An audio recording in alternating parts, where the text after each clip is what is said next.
तो दोस्तों, जो खबर मैं अब आपको बताने जा रहा हूं ना, इसे देखकर आपको हंसी भी बहुत आएगी और हैरानी भी होगी कि किसी बड़े देश का ऐसे डाउनफॉल भी हो सकता है। दरअसल इस पूरे मामले की शुरुआत हुई थी 2016 में।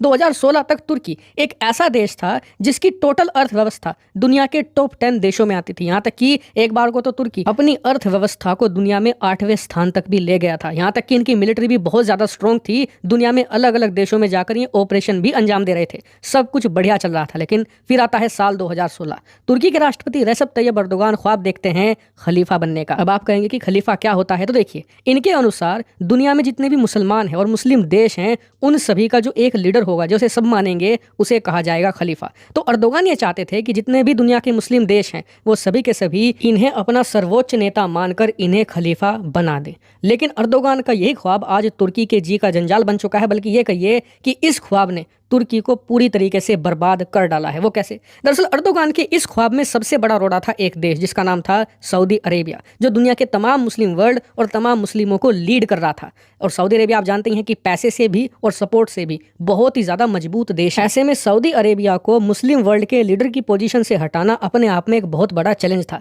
लेकिन अर्दोगान ने 2019 के आसपास एक बड़ा मिशन शुरू किया। दरअसल हुआ यह कि अर्दोगान ने 2 मुस्लिम देशों को साथ लेकर सऊदी अरेबिया को चैलेंज करने की कोशिश करी। इसमें पहला सहयोगी देश था पाकिस्तान और दूसरा था मलेशिया। ऐसे में तुर्की, पाकिस्तान, मलेशिया ने मिलकर एक नया गुट तैयार करने की भी बात कही और ये कहा कि हम इसके जरिए चैलेंज करेंगे सऊदी अरेबिया की अथॉरिटी। इतना ही नहीं, रेसेप तैयब अर्दोगान को यह भी पता था कि उन्हें सिर्फ देशों का सपोर्ट नहीं चाहिए, बल्कि मुस्लिमों का भी सपोर्ट चाहिए। ऐसे में उन्होंने इजराइल और अमेरिका को निशाना बनाया और ऐसे कदम उठाए जो एंटी अमेरिका थे, जिससे कि अमेरिका बहुत ही ज्यादा नाराज हुआ और इन्होंने अपने जितने भी डिफेंस कोऑपरेशन थे तुर्की के साथ, वो सस्पेंड कर दिए और तुर्की से दूरी बनानी शुरू कर दी। जिससे हुआ ये कि तुर्की की अर्थव्यवस्था धीरे धीरे श्रिंक करने लगी। इतना ही नहीं, अमेरिका ने फिर भारत और यूरोपियन देशों के साथ मिलकर तुर्की को भी वहीं पहुंचा दिया जहां पर उसका दोस्त पाकिस्तान था, यानी कि FATF की ग्रे लिस्ट में। और यही वो मूवमेंट था जिसने तुर्की को बर्बादी की तरफ धकेल दिया, क्योंकि जैसे ही तुर्की FATF की ग्रे लिस्ट में गया, उसे दुनिया भर से इन्वेस्टमेंट मिलना बंद हो गया, पैसा बिल्कुल आना बंद हो गया।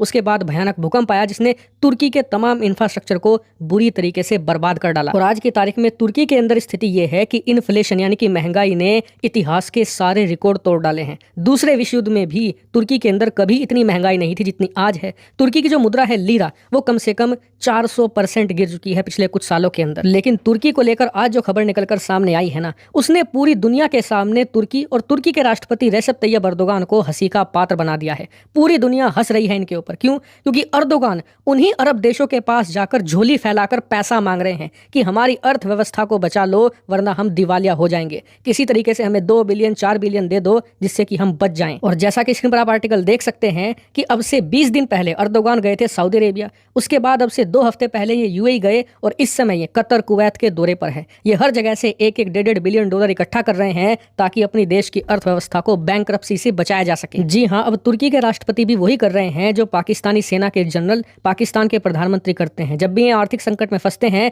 अरब देशों के पास भीख मांगने जाते हैं। अर्दोगान ने भी वही राह पकड़ ली है और इसी के साथ तुर्की भी पाकिस्तान के ऑफिशियल बैगर क्लब में शामिल हो चुका है। जी हाँ, जो भिखारियों का क्लब है उसमें अब तुर्की की भी एंट्री हो चुकी है। और सबसे हंसी की बात यह है कि ये झोली उन्हीं देशों के सामने फैला रहे हैं जिन्हें अब से 2 साल पहले आंखें दिखाया करते थे, जिन्हें धमकाया करते थे कि मैं तुम्हारी मुस्लिम वर्ल्ड लीडर की गद्दी छीन लूंगा, मैं खलीफा बन जाऊंगा और तुम सबको बर्बाद कर दूंगा। आज वही अरब देश हैं जिनके पास जाकर ये लोग झोलियां फैला रहे हैं कि 1 बिलियन दे दो, 2 बिलियन दे दो, हमारी जान बच जाएगी। और आपको याद होगा कि अब से 2 महीने पहले जब तुर्की में इलेक्शन हुए थे और अर्दोगान एक बार फिर से राष्ट्रपति चुने गए थे, तो मैंने आपको तभी कहा था कि ये हमारे लिए बहुत अच्छी खबर है, क्योंकि अर्दोगान जब तक तुर्की के राष्ट्रपति बने रहेंगे, तुर्की की लंका लगती रहेगी, तुर्की बर्बाद होता रहेगा। और आप देख लेना, ये तो अभी शुरुआत है। तुर्की इससे भी ज्यादा बुरे दिन देखने वाला है, क्योंकि अमेरिका, यूरोप, भारत, इसके अलावा तमाम अरब देश सब चिड़े पड़े हैं तुर्की और तुर्की के राष्ट्रपति रेसेप तैयब अर्दोगान से। यहाँ तक कि रूस और चीन, जो इनके इकलौते ढंग के फ्रेंड थे, दोस्त थे, उन्होंने भी आंखें फेर ली है तुर्की से,